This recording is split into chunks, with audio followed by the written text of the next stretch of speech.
सारी दुनिया तकरीबन देख ली मैंने। एक नतीजे पे मैं आया मुल्तान के खुशहाल मुल्क और उस मुल्क जिधर गुर्बत होती है, सिर्फ एक फर्क होता है, खुशहाल मुल्कों के अंदर इंसाफ होता है और गरीब मुल्कों के अंदर जुल्म का निजाम होता है, जिसके मुतालिक हजरत अली रजी अल्लाह ताला ने कहा था कि कुफर का निजाम चल जाएगा, जुल्म का निजाम नहीं चल सकता, नाइंसाफी का निजाम नहीं चल सकता। हमारा सबसे बड़ा मसला कि ताकतवर के लिए एक कानून, कमजोर के लिए दूसरा। मैंने 26 साल पहले से अपनी कौम को उनकी तरबियत करने की कोशिश की इंसाफ के अंदर, क्योंकि मैंने बरतानिया में जो निजाम देखा उसकी सबसे बड़ी कामयाबी की वजह यह कि वहां इंसाफ कोई कानून के ऊपर नहीं, ताकतवर के लिए भी वो कानून, कमजोर के लिए भी वो।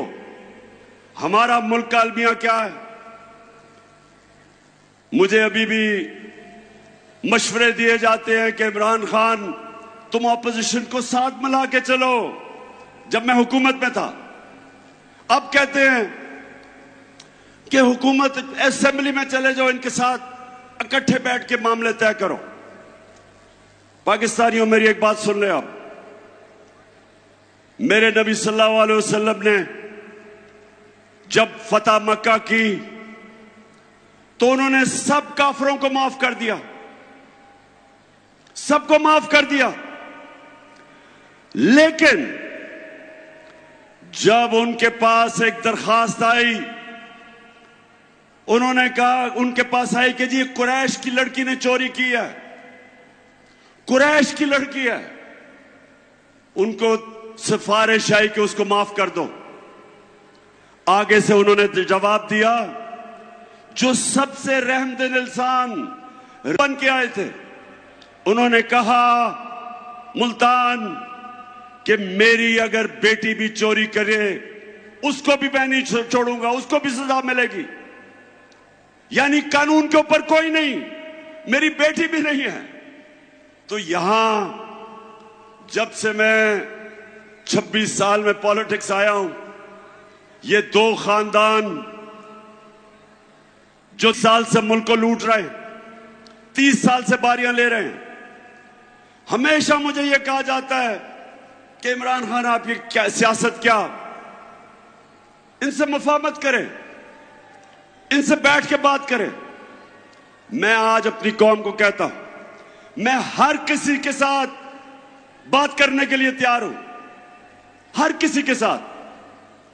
किसी का नजरिया फर्क है, कोई मेरे खिलाफ नजरियाती तौर पे, हर किसी से मैं बात करने के लिए तैयार हूं, लेकिन चोरों से कभी बात करने के लिए नहीं तैयार। जिस वक्त एक माशरा चोरी को बुरा नहीं समझता, वो कौम अपनी कब्र खोद देती है। जब आप ये कहते हैं कि फलाने ने इतनी करप्शन की, और वो जब जाता है न्याय की अदालत में तो उसके ऊपर फूल फेंकते हो। जब एक माशरा बुराई को बुरा नहीं समझता, अपनी तबाही का दरवाजा खोल देता है। इसलिए अल्लाह ने कुरान में हुक्म दिया, अमर बिल मारूफ, अच्छाई के साथ खड़े हो, बुराई के खिलाफ खड़े हो। हुक्म दिया कौम को हुक्म दिया है कि अगर तुमने अपनी बेहतरी का सोचना है तो बुराई के खिलाफ जहाद करो। कहीं कुरान में नहीं लिखा कि बदी के साथ मुफाहमत करो। और मैं अपनी ख्वातीन को भी ये कहना चाहता हूं कि अपने बच्चों को ये जो हुक्म है अल्लाह का, अमर बिल मारूफ, अच्छाई की तरबियत करें, अच्छाई और बुराई में फर्क बताएं। क्योंकि जो मगरिब में मैंने माशरे देखे हैं वो वाकई अमर बिल मारूफ पे चलते हैं। वो माशरे जिनको हम काफिर कहते हैं, वो माशरे अमर बिल मारूफ पर चलते हैं और हम अपने आप को मुसलमान कहते हैं। और हम तमाशा क्या देखते हैं कि छोटे चोर जेलों में और बड़े बड़े डाकू, कोई वजीर आजम बन जाता है, कोई वजीर बन जाता है, कोई असेंबलियों में चला जाता है।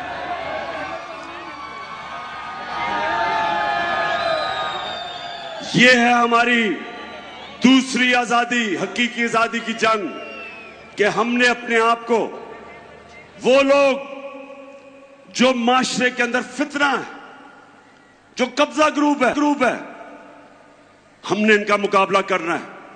क्यों नहीं स्विट्जरलैंड में कब्जा ग्रुप, क्यों नहीं यूरोप में कब्जा ग्रुप? क्योंकि उनकी अदालतें ताकतवर को भी उसी तरह करती हैं जो कमजोर को करती। हर दुनिया का माशरा जो कामयाब है वह ताकतवर को कानून के नीचे लेके आते हैं। हमने एक मिनट, 26 साल पहले मैंने जब पॉलिटिक्स शुरू की थी इसी चीज के ऊपर कि पाकिस्तान में हमने इंसाफ की जंग लड़नी, और मेरा मुकाबला इन दो करप्ट खानदानों के साथ था जो समझते थे कि इंसाफ के ऊपर है। कभी भी, नौजवानों जरा मैं आपको टीवी पर दिखा, ये कभी नहीं हुआ कि एक जमहूरियत के अंदर एक पॉलिटिकल पार्टी ने सुप्रीम कोर्ट के ऊपर डंडों से हमला किया। ये कभी नहीं हुआ कहीं। जो आज मुल्क पे मुसल्लत है और आज कहते हैं चोरी हमने की है, हमें एनआरओ दो, हम कानून से ऊपर हैं। उधर वो नवाज शरीफ बैठा हुआ लंदन में, वो इंतजार कर रहे हैं कि पहले मेरे केसेस खत्म करो, फिर मैं दूसरी दफा एनआरओ लेके पाकिस्तान आता हूं। मुझे ये मुल्तान बताओ कि छोटा आदमी तो भैंस चोरी, गाड़ी चोरी, मोटरसाइकिल चोरी, वो तो जेल में। तो जो अरबों रुपए मुल्क के लूट के बाहर जाता है वो कहता है कि मैं कानून के ऊपर हूं। और ये है जंग, इंसाफ की जंग है पाकिस्तान में।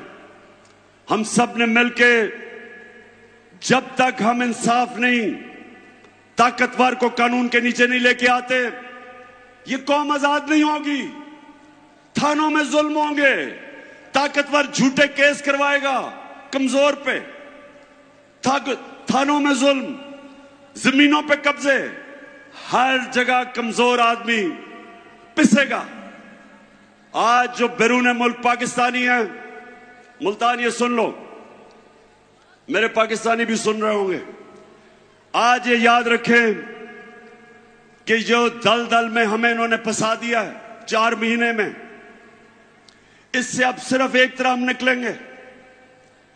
बैरूनी मुल्क जिनसे हम इमदाद मांगते हैं वो अब नहीं देंगे। वो अगर देंगे भी तो वो हमारी आजादी छीनेंगे। इसलिए एक ही तरीका है, 1 करोड़ पाकिस्तानी बाहर बैठा है, ये हमारा सबसे बड़ा असासा है। और इसको जिस दिन इनमें से 1 करोड़ में से 5 लाख ने भी डॉलर मुल्क में आ जाएगा, ये हैं जो लोग हमें आजाद करेंगे बैरूनी मुल्क के कर्जों से। लेकिन वो कभी नहीं आएंगे, वो कभी पाकिस्तान में सरमायाकारी नहीं करेंगे जब तक हमारा इंसाफ का निजाम ठीक नहीं होता, कॉन्ट्रैक्ट एनफोर्समेंट नहीं होती, जब तक उनको ये एतमाद ना हो कि जब वो सरमायाकारी करेंगे उनसे फ्रॉड नहीं होंगे।